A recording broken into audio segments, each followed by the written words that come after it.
Ces intempéries qui s'éternisent ne sont pas sans conséquences pour les jeunes. Certains ont dû quitter leur maison.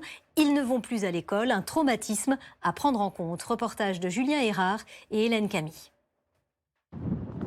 Dans le gymnase communal transformé en centre d'accueil, Fanny et ses filles viennent trouver chaleur et réconfort. Évacuée en urgence dans la nuit de jeudi à vendredi devant la montée des eaux, la famille a dû tout laisser. 5 jours se sont écoulés, le stress et l'angoisse se sont accumulés. On essaie de leur dire vraiment chaque chose qu'on fait, qu'on met en place pour eux.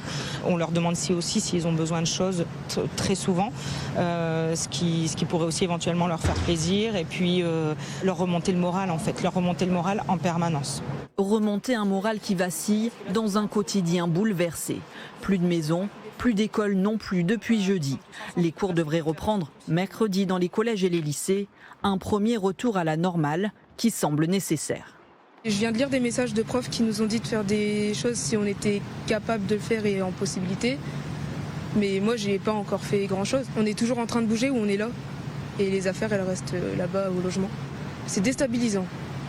388 établissements sont fermés dans le département. Certains ont été lourdement touchés par les inondations. Le retour en classe sera donc un moment fort pour les élèves comme pour les enseignants qui ont parfois dû gérer l'inondation de leur propre maison.